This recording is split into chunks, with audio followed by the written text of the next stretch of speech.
My name is Claire Weston.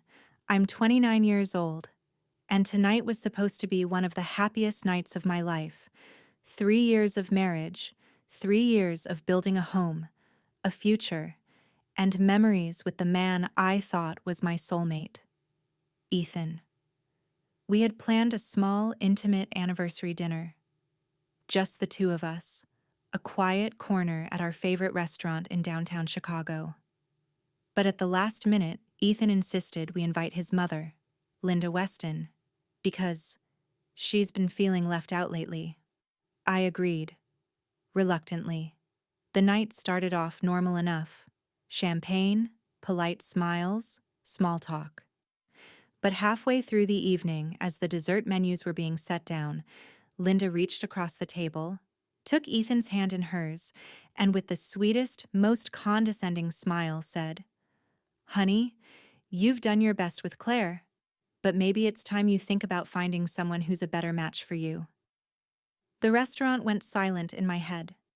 My chest felt hollow, like the air had been sucked out of me.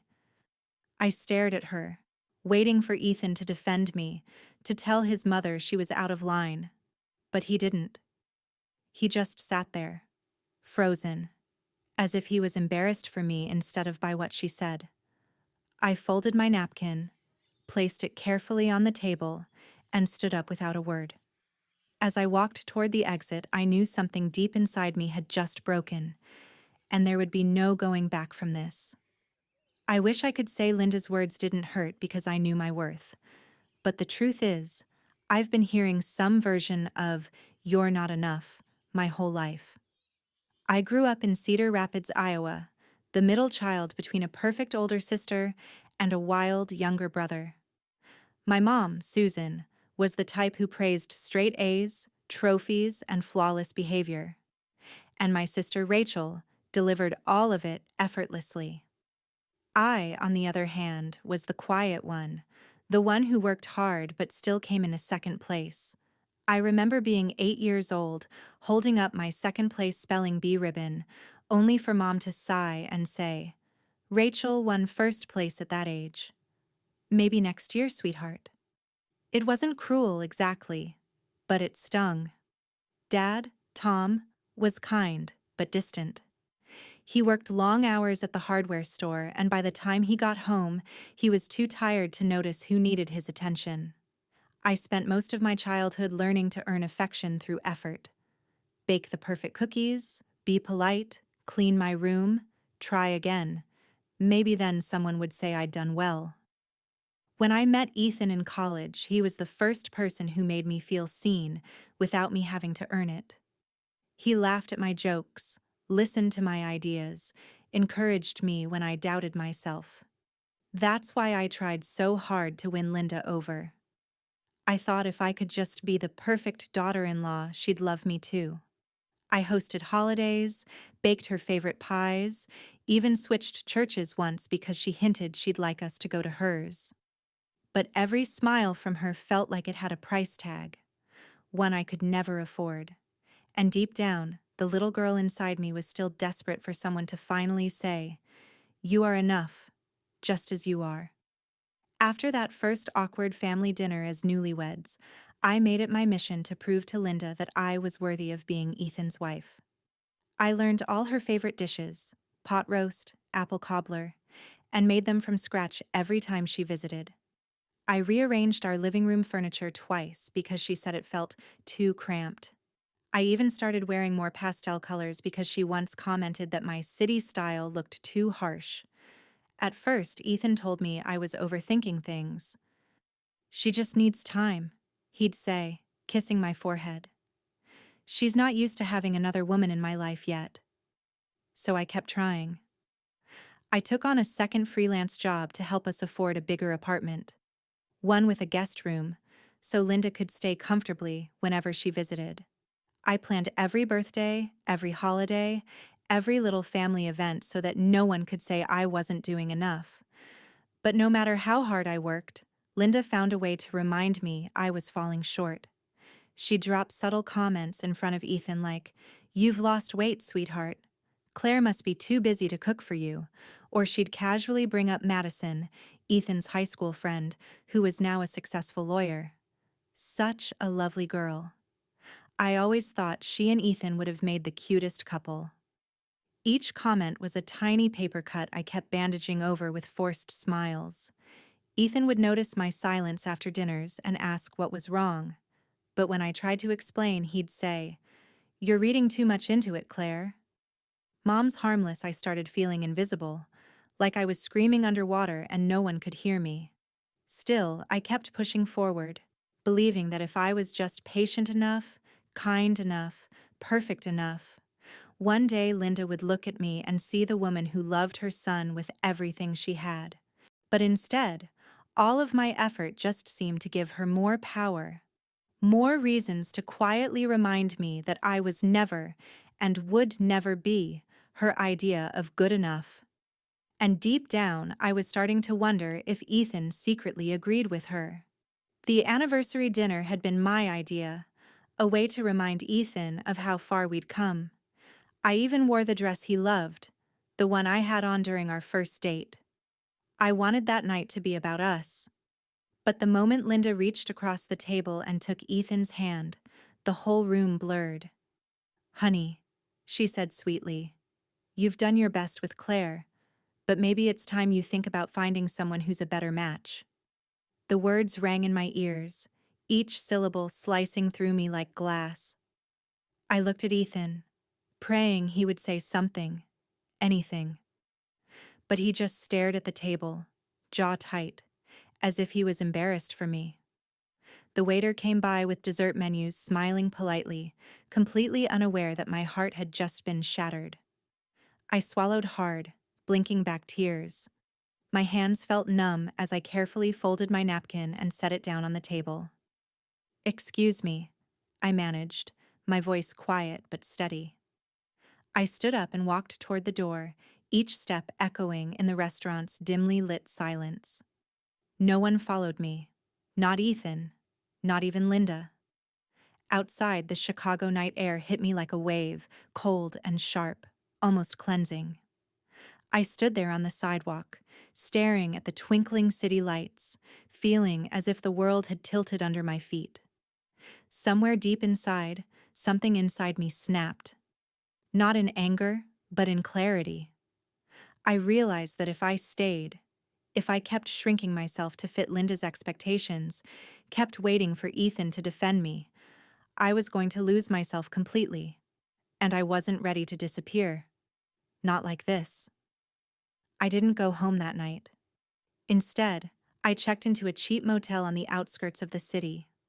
I sat on the edge of the bed, staring at the peeling wallpaper while silent tears streamed down my face.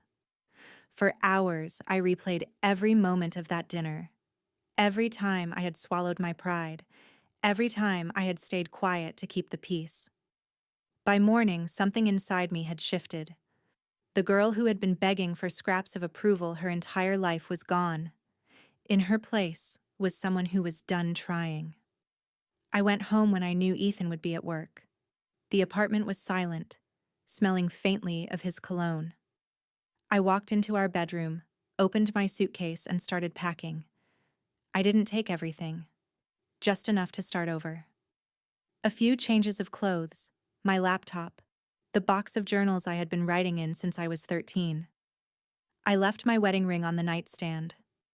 That same week, I ended my freelance contracts, terminated the lease, and sublet the apartment. I used the money we had been saving for a second car to put down a deposit on a small studio apartment 2 hours away in Milwaukee. It wasn't glamorous. One window, creaky floors, no dishwasher. But it was mine. I got a job at a local coffee shop and started picking up more freelance work on my own terms. For the first time in years, I slept through the night. I started jogging in the mornings, not to impress anyone, but because the rhythm of my feet on the pavement made me feel alive. I made friends, real friends, people who knew me as Claire, not as Ethan's wife or Linda's daughter-in-law. I started writing again, something I hadn't done since college. It wasn't easy. There were nights I lay awake, wondering if I had made a mistake. But slowly, piece by piece, I built a life that felt like mine. And for the first time in my life, I wasn't living for someone else's approval. I was living for me. It didn't take long for the calls to start. First, it was Ethan. Voicemails late at night, his voice tired but never apologetic. Claire, Mom didn't mean it like that. She just worries about me. We can talk about this. Come home. Then came the texts from Linda. Perfectly polite on the surface, but every word soaked in guilt. Ethan isn't eating well. He misses you. Don't throw away your marriage over one little comment. One little comment. That's what they called the sentence that had ripped me open. When I didn't respond, the messages grew more dramatic. Linda called my parents, told them I was having an episode, and begged them to convince me to come back. Even my mom called, her voice sharp over the phone. Claire, you made vows. Marriage isn't about running away every time you get your feelings hurt. Her words stung, but for the first time, they didn't sway me. Ethan finally drove to Milwaukee unannounced. I saw his car parked outside my building as I came home from work. He stood there, hands in his pockets, looking both angry and pleading.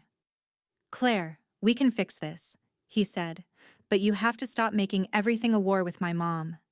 She's just trying to help. I looked at him, really looked at him, and realized he still didn't understand.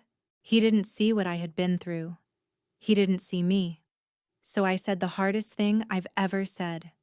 I'm not coming back, Ethan. Not unless things change. Really change. And I don't think they will. He just stared at me, speechless, before finally nodding and walking away.